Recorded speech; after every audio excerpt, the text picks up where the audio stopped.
Welcome to the Turd Nerds. We are the functional gastroenterology podcast discussing all things poop. Before we take the plunge into today's episode, let us tell you a bit about ourselves. I'm Dr. Rebecca Sand, a naturopathic physician and acupuncturist, and I specialize in all things gastroenterology, hormones, and fertility.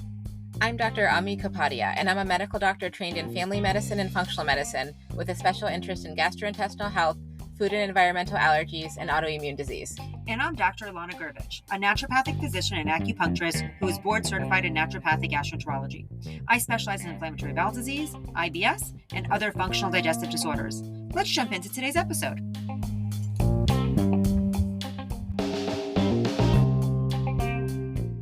The following discussion is for educational purposes only and not intended to diagnose or treat any diseases or conditions.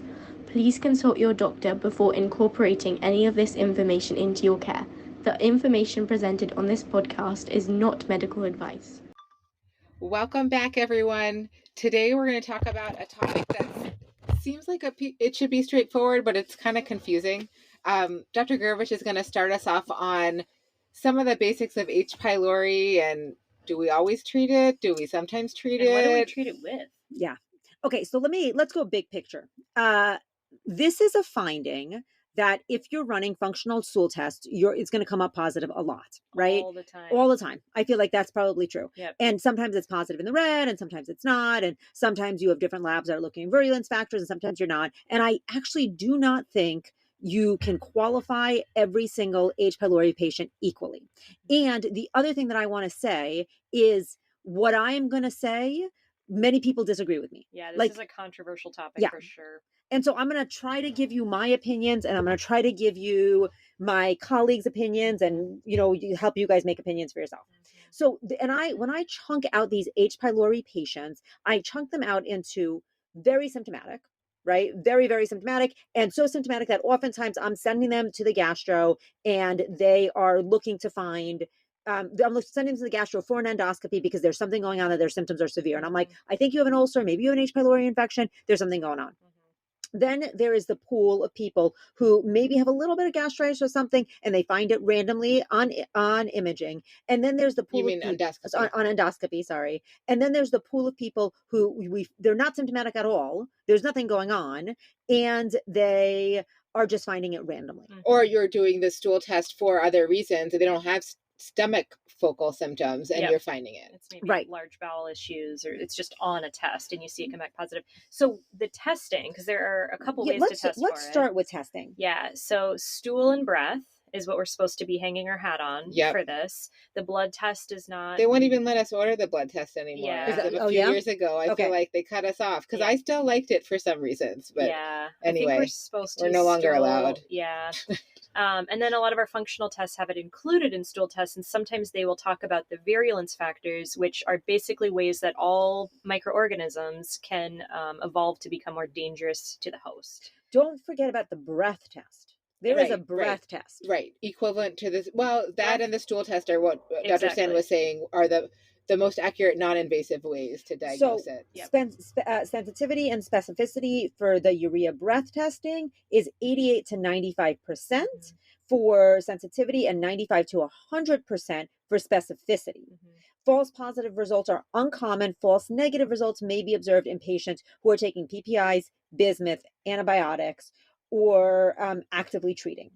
So similar to the stool antigen test. So let me give you stool antigen. Stool antigen sensitivity is 94%. Specificity is 97%. And stool antigen is affected by recent use of bismuth, antibiotics, and PPI. So they're both not bad. Serology, which is the blood testing, is somewhere in 80. So according to a meta-analysis, 85% overall sensitivity, 9% specificity. Which I don't think is bad for someone not having to collect stool or go in for a breath test. So I was like, why did they take it away as an option? I mean, but at least start better with than like O and P's. But anyway, right. Yeah. So those you can get these done at conventional labs. Like you don't need specialty labs. Any lab can do this for people. Okay. So I do chunk these people into three separate groups. I think if they're symptomatic, and this is where we're going to get into the beginning of the controversy, but I'm sure it doesn't end Can there. we finish? Can we finish on testing first? Mhm. So the functional stool testing is different than the stool antigen test we were just talking about. And I would find it positive much more. And when I would send a secondary stool antigen test, it was not positive. So agree. don't go by the sensitivity and specificity we just said for the functional laboratory testing. Those are DNA tests, right? Generally, they're looking at PCR. Yeah, they're not looking at antigen. Yeah, which are very sensitive, but are they specific? Right. Like, are we picking up actual data that needs to be treated? That's up for debate. And then the other thing, if we're on the topic of functional testing and stool, the other thing that a lot of the labs are running is they're running virulence factors. And virulence factors is really important to discuss because not all virulence factors are created equal. And in fact, one of the things that I'm always looking for when I'm running these functional lab tests, when I'm looking for everything, is with virulence factors, the two virulence factors that are known to be the most pathogenic is the CAGA and the VACA virulence factors. Both of those. So when we're talking about H. pylori, at this moment in time, I think we have quantified 19 different strains of H. pylori. Not all of them are pathogenic. And if they're tied with virulence factor CAGA or VACA, then we know that they're more likely to be causing a bunch of issues in tissue damage. And those I'm a little bit more aggressive to treat. They're more associated with gastric cancers and the big scary things we don't want. And other virulence factors, there's a question on like some of the virulence versi or verbi or some of the other virulence factors that also, you don't want to look at H. pylori just as like this individual thing that's bad. It's a very nuanced conversation, and our knowledge of it is actually drastically changing, and our ways to treat it is drastically changing because we've overtreated it so aggressively. Right. So, okay, so anything else? And then the gold standard is biopsy on endoscopy, which is what I think probably all of these breath tests and stool tests are comparing their sensitivity and specificity to. Yep, I would agree. Okay. Anything else with diagnosis? That's it with well, just think like one of the reasons there is controversy about this is because the gold standard of treatment that I know we're going to get into is such a blast. Like, quite frankly, and not in a good way. Exactly. It brings us all probably a lot of business. Yeah. When people just dish out, and sometimes we absolutely need it. I'm sure we've all given it, but there is a reason to be cautious and really understand what you're looking at. So let's talk about back to your patient populations. Okay. Chunking them out. Yep. So we've got the people who are clearly pathologic, right? They are very symptomatic. For me, it is a little bit of a no-brainer. I'm going to treat those people. You're talking about gastritis ulcer. Gastritis ulcer, positive on endoscopy, positive, very symptomatic. Like I sent them to the gastro for an endoscopy because they were so symptomatic. And I was like, what the hell is it? Is it gastritis? Is it esophagitis? Is it H. pylori? Like, you have to treat it then. Because they've probably failed a bunch of other things that led them to that point. I mean, not necessarily. At least in my picture, if they're that acute and they've been being that acute for a while, and then they have other factors, like maybe they have low hemoglobin, low hematocrit, there's a potential of a peptic ulcer disease in there. I am going to be more aggressive. So the really severe people, obviously I treat. You get evaluated. Probably we're looking at antibiotics. Yes. And then there's a second tier of people that probably aren't responding to things, like more of our refractory GERD population, where we're suspicious there's something we're missing. Yep. H. pylori is on my list. Yep. And then there's my totally asymptomatic people. Yeah. So in like maybe 7 or 10 years ago, I'm trying to find out when this book was published. There was this book that came out that kind of changed my perspective about H. pylori. It was written by a physician, Martin Blasser, and it was called Missing Microbes. Okay. This book, basically, he's a physician, he's a gastroenterologist, and his entire tenet or his entire hypothesis is we have so aggressively overtreated H. pylori. And H. pylori also, just on a functional perspective, has a lot of good associated with it. Factors, right? It seems to protect your leptin ghrelin balance. And so it is one of those markers that cause satiation.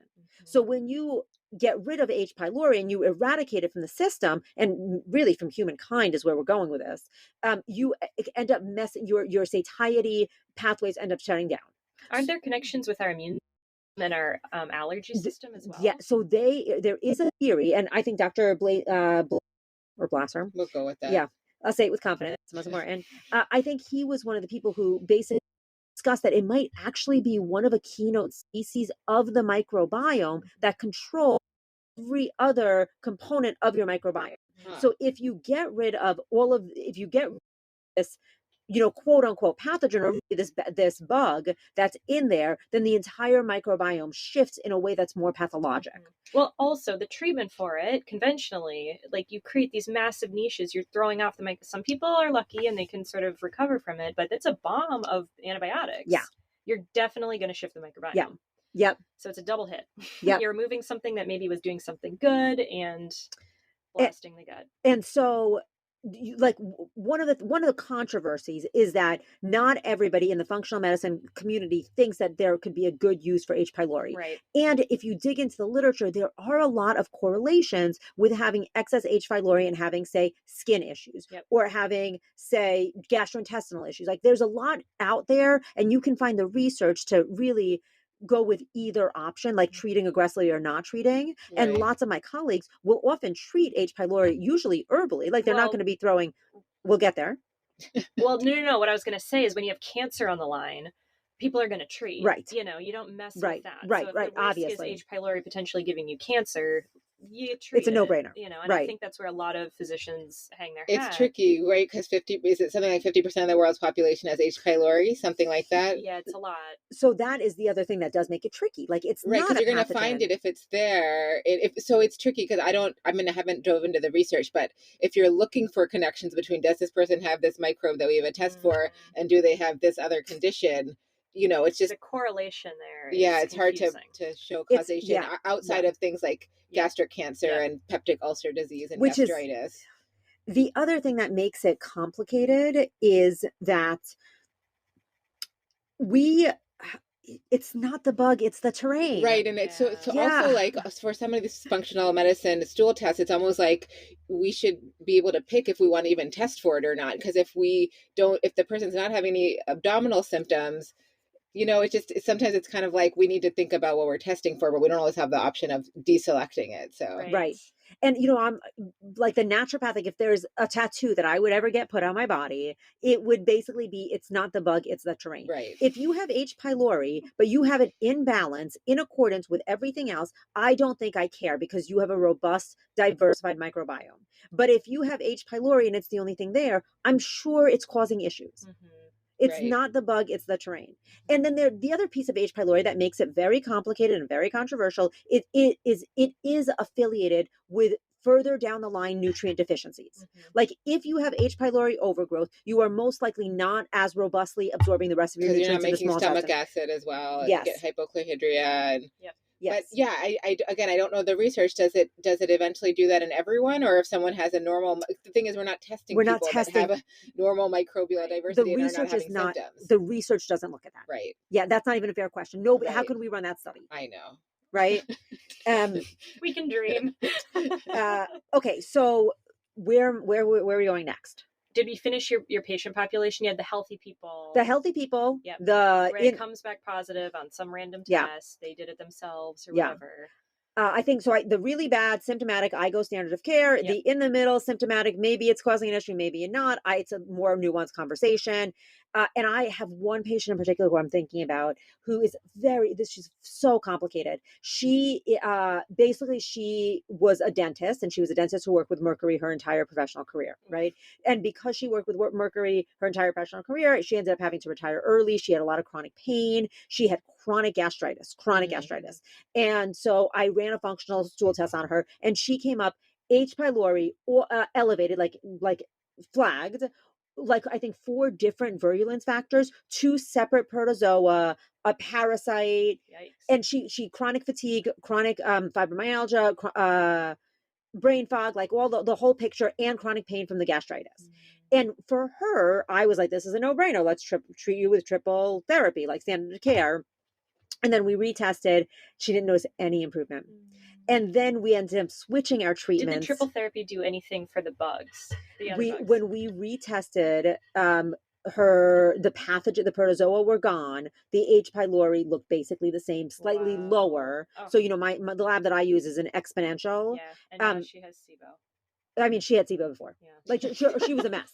And what was interesting with her is also a lot of the work that we had to do wasn't just about eradicating the H. pylori. And for her, I thought it was actually worth eradicating because she was so symptomatic, but it was treating her chronic heavy metal exposure, which is like, it's not the bug, it's the terrain. Right. Like, she's obviously somebody who's so compromised because she's so toxic overload is going to have a harder time clearing an infection. Yeah. You know, like that's just naturopathic medicine 101. Yeah. Okay. Those are my 3 populations. Okay. We talked about the testing.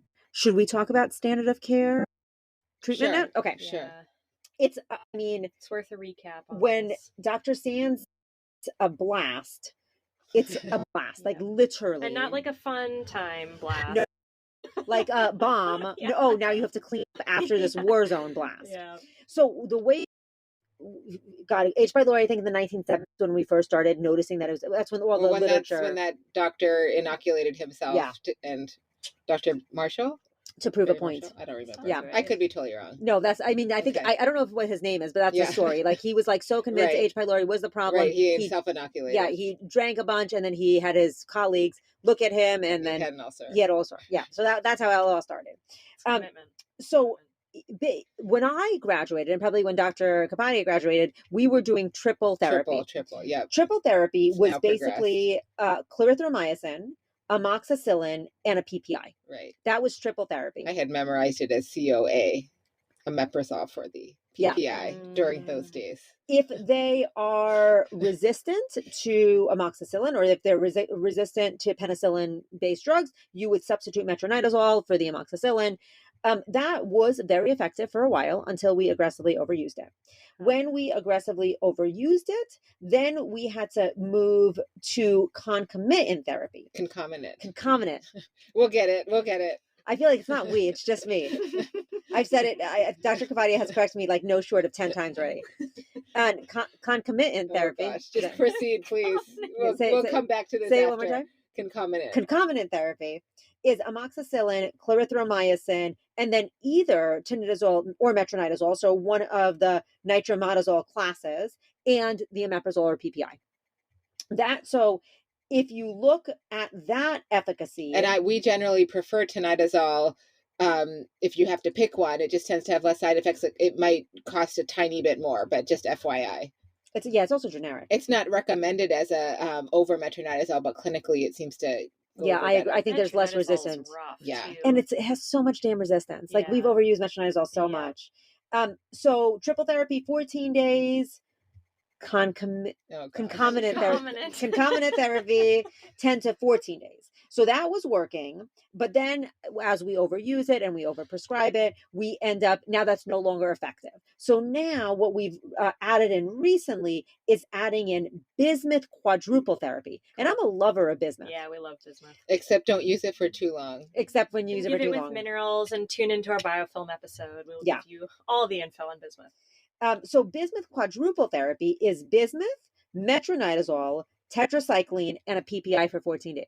Yep. So that's like, now we're saying clarithromycin's not doing anything anymore. Okay, we can't bank on the amoxicillin anymore. We've overused that drug class. There's a lot of H. pylori resistance. Yep. So now looking at the data on, I think there was a meta-analysis that was published in 2013 that looked at 12 randomized controlled trials, and it found 91% efficacy of eradication. Here's my question though. Like, people are getting better. I mean, like, we're eradicating it. Maybe their upper GI symptoms are better, but what's going on with bowels and bloating after this treatment? It's generally not good. I mean, for some people it's fine. There's always that part of the population that doesn't walk into our office. But what do you pay for, to get this treatment?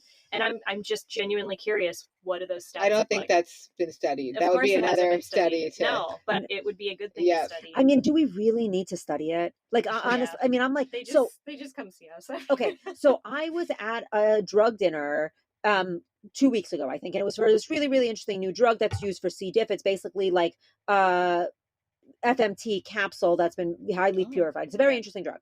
But the guy who was speaking was a gastroenterologist.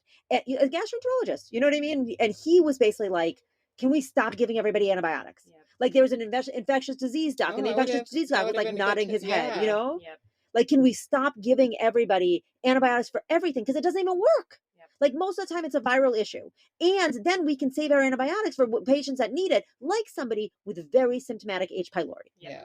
Like, you know, like that's our problem is we keep on we want patients to feel better quickly. We live in this world where we're like, I want it yesterday. Yeah. And antibiotics make you feel better quickly with a cost of the future. Yep.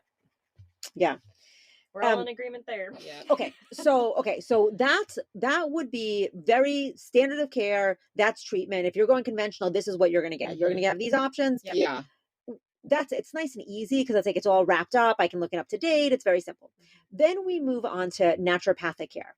And that is a lot more difficult because there is not actually a ton of data. And I did pull this literature. There is not a ton of data on in vivo studies for eradication of H. pylori. So if we don't have a lot of in vivo data, then now we're utilizing what did our ancestors use? You know, like anecdotal. Or using some of the antimicrobial herbs that we know work well in the GI tract, like the berberine we talked.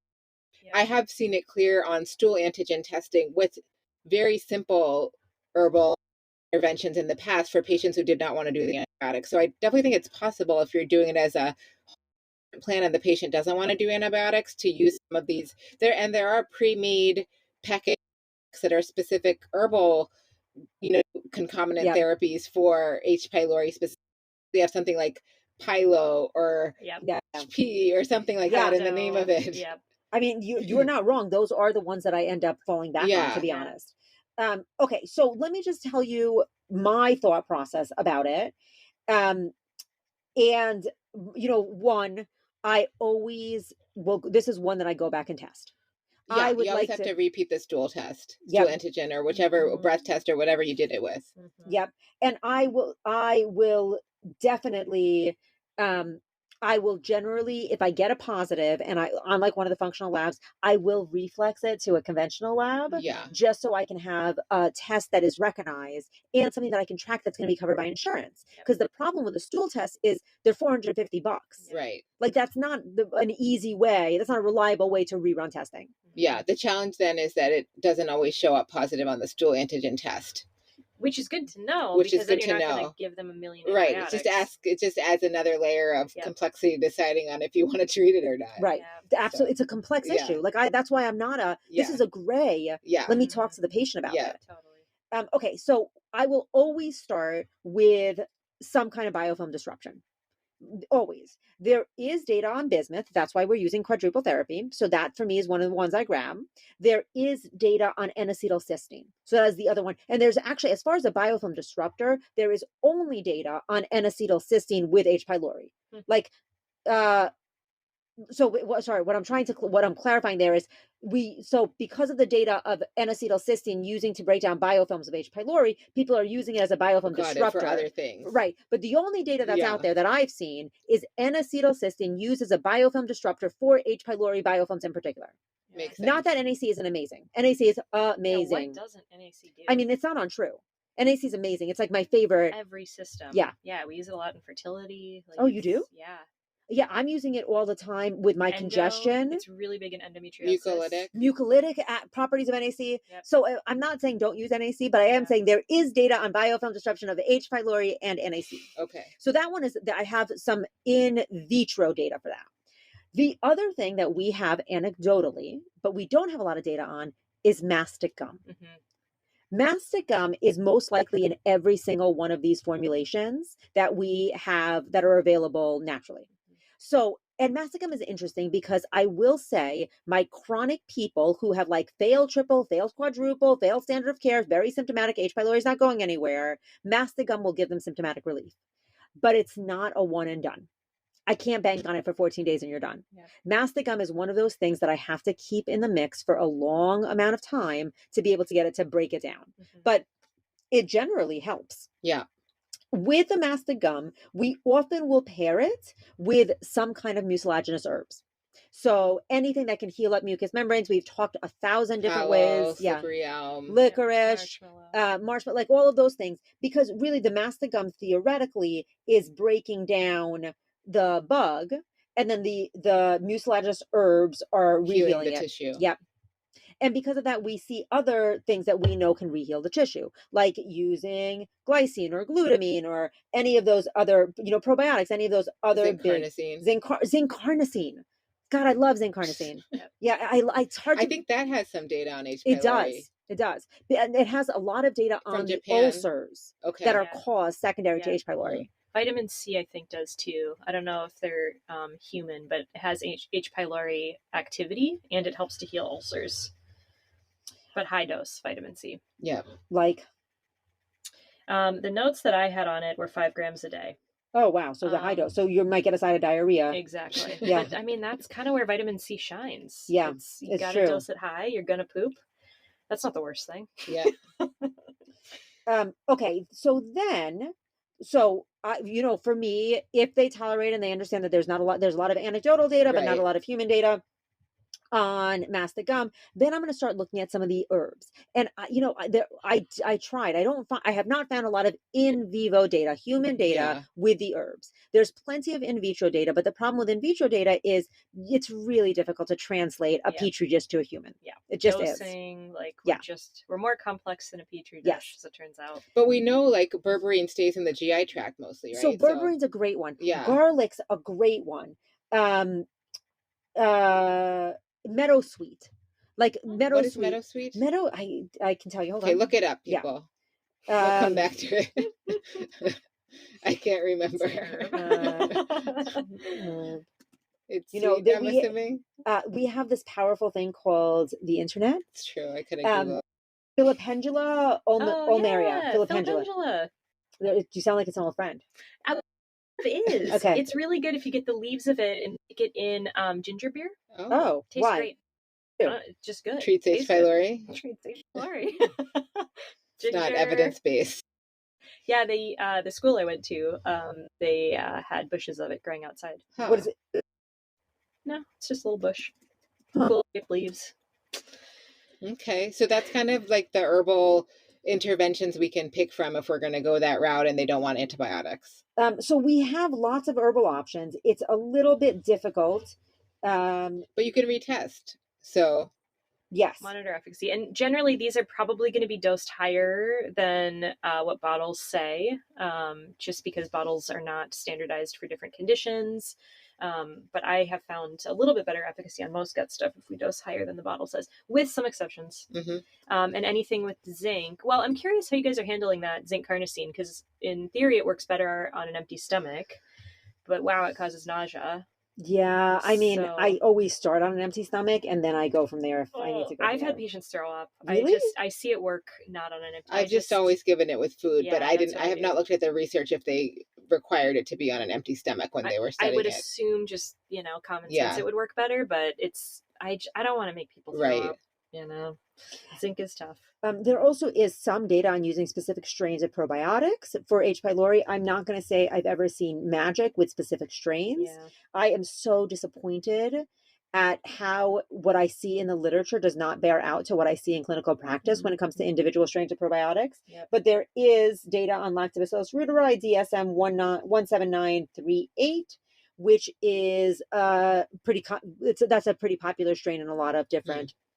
And if you're using it for the stomach, getting it in lozenge form is probably going to be better than getting it in capsule form. And then, Dr. Jason Haralack, who's a naturopath out of Tasmania not in Australia, in New Zealand. He's in New Zealand, right? Somewhere over there. He has some lectures that he talks about using stuff like broccoli sprouts and black cumin seed, pomegranate husk. Yep. And so that is kind of, I've tried some of his protocols. It's very difficult to get all the stuff that we want from the US, but his protocols are pretty interesting and he does show resolution. Are you doing this in conjunction with acid blockers or PPIs? I am not. Just the herbals. Yeah. So, the way that I think about PPIs is if they are very symptomatic, I don't worry about a PPI for 3 months. Actually, I think that a PPI for a 3-month window can be so like it can make you feel so much more I comfortable. wish I didn't do that review, and the one of the few publications I have in my life where I looked at adverse effects of PPIs, and they showed increased IgE food reactions within very short term. Within PPI. like 2 weeks? I don't remember. We talked about this before, and I forgot then to have to. I'm not sure if I don't remember the long-term outcome. I was sad that it happened so quickly. Yeah, it's so tricky because, but you need them sometimes. Yeah. And it's so tricky because we don't live in a culture where we're used to suffering. Right. Like that's just not part of Yeah. our current society, where like we don't need to suffer. We have AC and heat and a sleep mattress bed that you can make a number 6 or number 4 depending on who you are. You know what I mean? Like, and I will say that people with ulcers, they are in so much pain. You need to treat it when it's that bad. They're in so much pain. It's nothing that I do. I've tried acupuncture, I've tried neurotherapy, I've tried but that's PPIs, good if you haven't seen too many adverse effects with up to 3 months or so ish. Yeah. I think the short term is key. Yeah. It's obviously not without its repercussions. Yeah. But... And that it is important to know that they have never, to my knowledge, nobody runs studies beyond 3 months because it's not like long-term use is definitely, there's risks with long-term use. Yep. But short-term use, that is a lever I'm going to pull. Yeah. And it is used long-term all the time. Yeah. All the yes and it's one of those drugs that people are started on and then never taken off, and then nobody's paying attention. And now they don't even need to be started on it because it's on over the counter. So they start themselves on it. Totally. How are you using antihistamines with this? So that's a great question. So people who are chronic, and I don't want them on PPIs, sometimes I can taper them down to just an H2 blocker, which has less side effects than a PPI. Yep, that's pretty standard. After the acute issue is over and you don't need it as part of the protocol, I just have them switch to the over-the-counter of the other one, and you can start with every other day swapping it, and then every third day. I mean, use it as a taper, and then I don't worry too much about the H2 blocker, and then eventually we see if we can get off of that. And, anybody who has Barrett's esophagus or anything kind of cancer, I'm going to say PPI forever. Like, I think they've changed those guidelines. Really? Yeah.